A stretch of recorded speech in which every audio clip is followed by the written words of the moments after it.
Well, thank you. It is good to be home.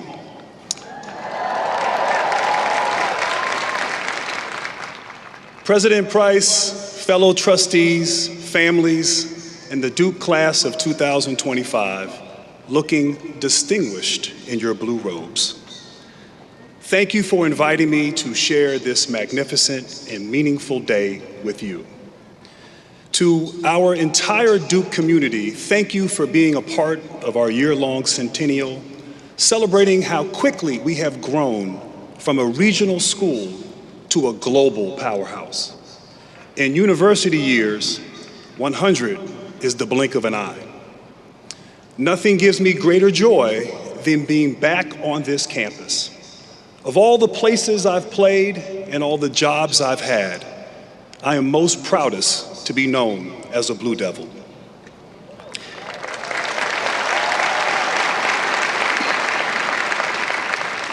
In class of 2025, I am honored to finally get to call you my fellow alumni.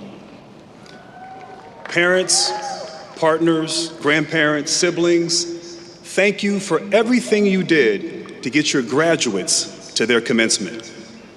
It's your day too, and that's especially true for all the moms.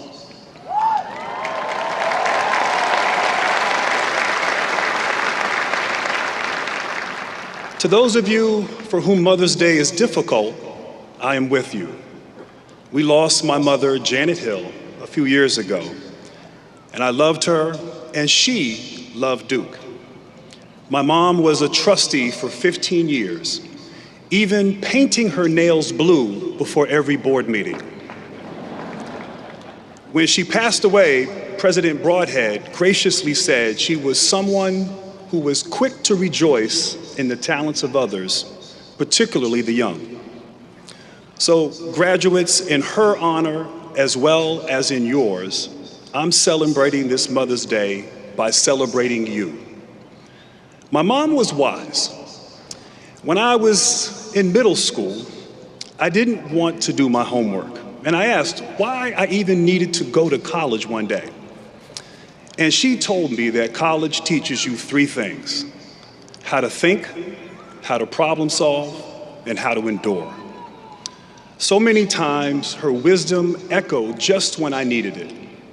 So let me take you back to one of those times, to 1992, and the baseline of a basketball court. It's a close game. There are just a few seconds left on the clock. I've got the ball in my hands, and I'm ready to heave the inbounds pass to my teammate, Christian Laettner. I reach back, I launch it nearly the length of the court, and watch as Christian catches it. Out of bounds. We lose the game. What? Where did you think I was going with that? It's a true story. A few weeks before what would become known as the shot, we tried that same play against Wake Forest, and we failed. Wake had put a 6'10" defender on me, which took away my angle. So to get it to Christian, I had to curve the pass around him. It didn't work. I remember two things that immediately followed that loss. First, even though it was just a regular season ACC game, the Wake fans stormed the court. And I remember thinking, at Duke, we do that when we win championships. The second is the conversation Christian and I had in the locker room. We talked about what went wrong, and I told him that next time I'll make sure to get some distance between me and the defender. You see, Christian and I didn't hang our heads. We put our heads together. We didn't blame the other team or each other. We didn't pity ourselves. We picked each other up and made sure that we knew that if we ever did it again, we'd do it right. And we couldn't have predicted that our next shot would come so soon or with such high stakes in overtime at the Elite Eight. And when it arrived, we were ready. Not because we were perfect the first time or because we had thrown that play out and drawn up a new one, but because we learned to think, problem solve, and endure. Mom was right. She respected academia, but revered pragmatism. You can live without Chaucer and you can live without calculus, my mom would say when I was growing up, but you cannot make it in this world without common sense. And when I moved away from home to come to Duke, she showed me that she always had my back. One Wednesday night, my freshman year, long before cell phones existed, my dad called my dorm and asked to speak to me. My roommate, Tony, answered the phone and told him that I was on a date. That really made my dad angry. He was livid to learn that I was out on a school night instead of studying. So the following day, I got a call, this time from my mom. And she said, no matter where you are, the next time your father calls, make sure Tony tells him you're at the library.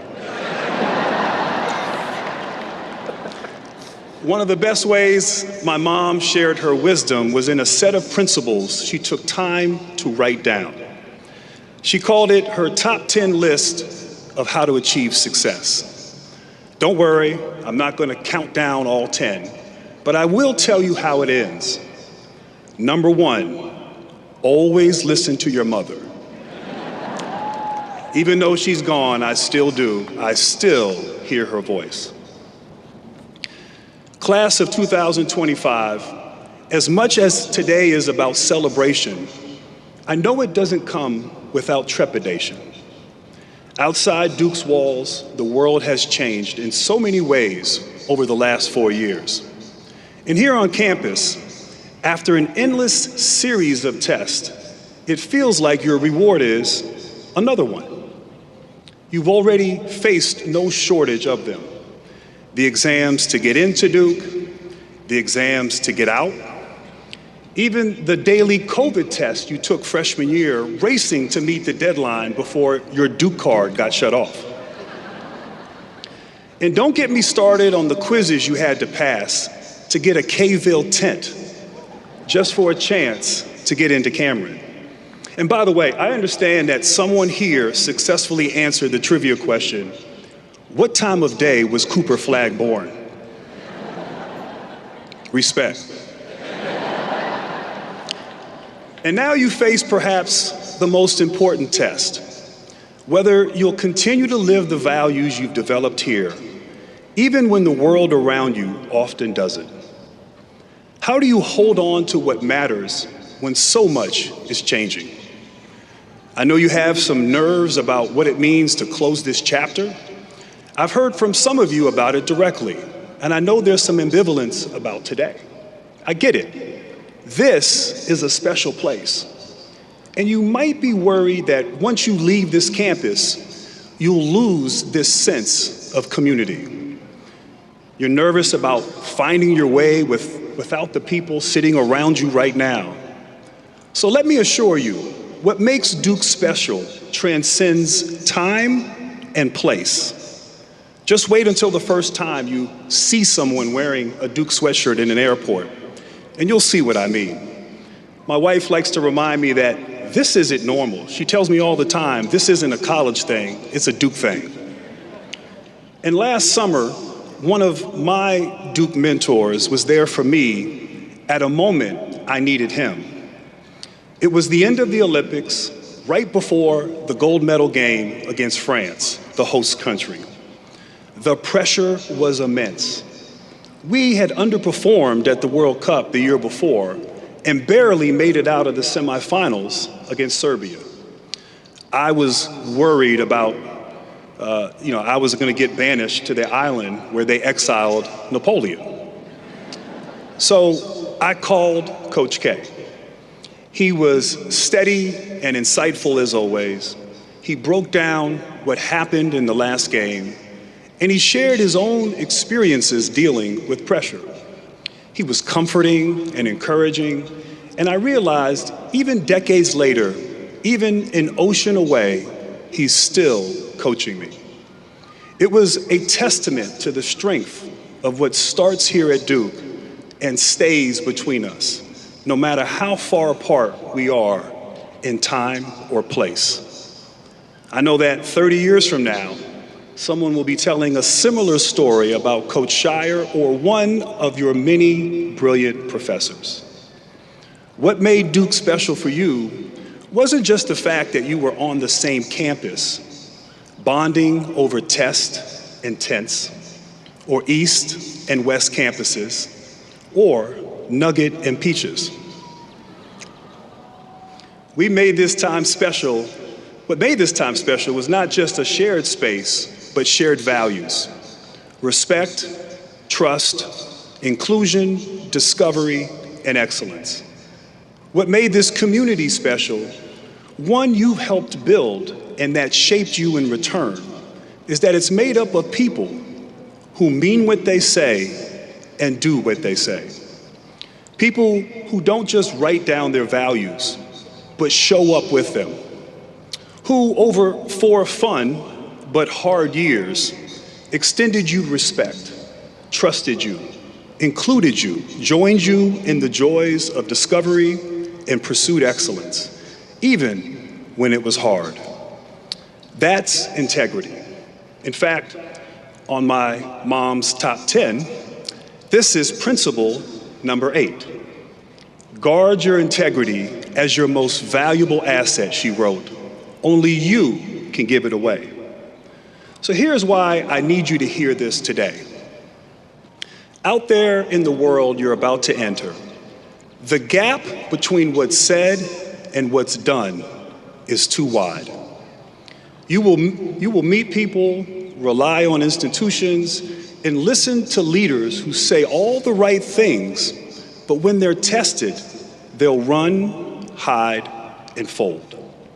I've sat in boardrooms during conversations about commitments to inclusion, but as I looked around the table, I didn't see anyone else who looked like me. I can't help but wonder what possibilities go unrealized in the absence of representation. I've heard people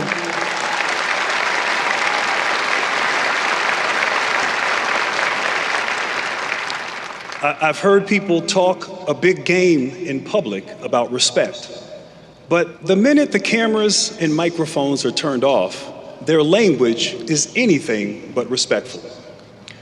I've watched leaders preach about honesty and accountability, but make excuses the minute those values become inconvenient.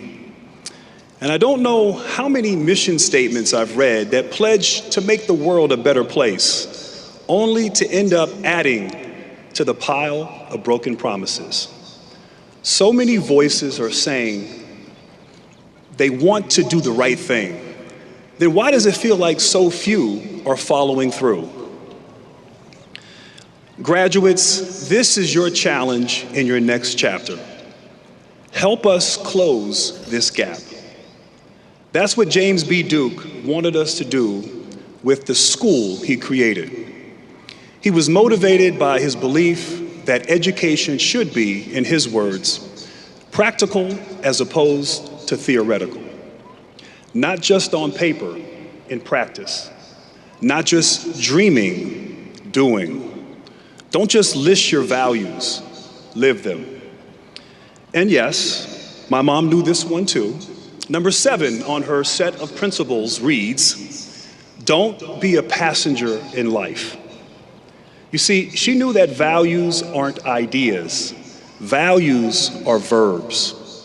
To respect means that we give others grace, even if we disagree. To include means that we pull more chairs up to the table. We don't fear different voices. To excel means doing the work, not just talking about the standards. It means performing all at the same high level that got you through Duke, even when no one was watching. Our core values are the principles we honor, even if it costs us. They help us find our way when we're lost. And among the most enduring lessons from your Duke experience are the values you've come to identify with. So as you go forward, remember that will sustain you What will sustain you isn't where you are, it's who you are. The way to stay connected to Duke is by creating spaces wherever you go, where people are expected to keep their word and held accountable when they don't. Our values require us to take the wheel, so don't be a passenger. So I want to close with one last lesson from my mom. These are the first 3 words of her letter. Don't fear failure. Yes, it's inevitable. Yes, it's how you grow. But there's another reason my mom asked us to do this. Don't fear failure, she said, because success is far more dangerous to the human condition. What exactly did she mean by that? She knew that success without gratitude could make us too comfortable, and that success without fortitude could make us corruptible.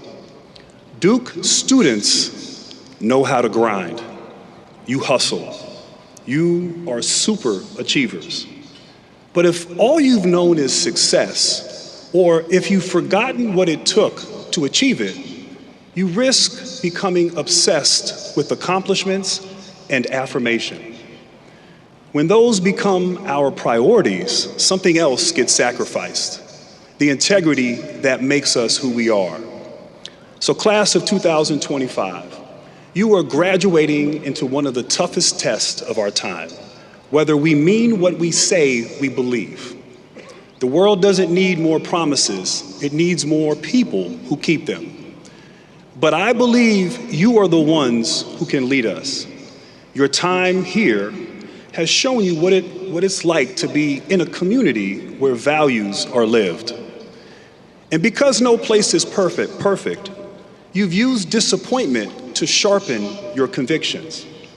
You now know with more certainty what you believe and what you refuse to accept. You've learned which fights you'll do anything to win and what you're willing to lose. James B. Duke died 100 years ago. He didn't live to see this university flourish, but in creating something that would outlast him, he left a gap between vision and realization. He left it up to us to close it.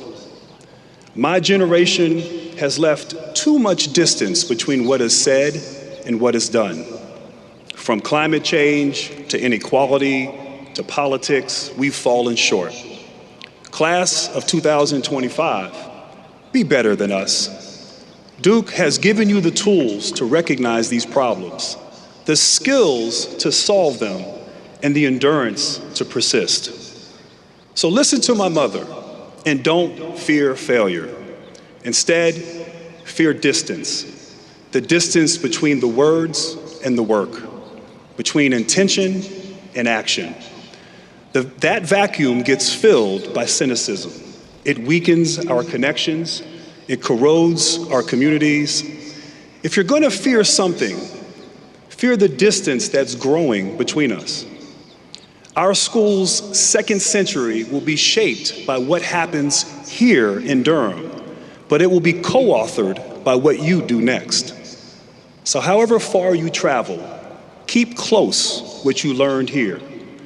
What you do, not just what you say, reflects on all of us. You are not just alumni, you are stewards. Carry Duke's values forward, carry each other, and let your integrity carry you through the tests to come, and you'll make us proud. Congratulations. Go Duke.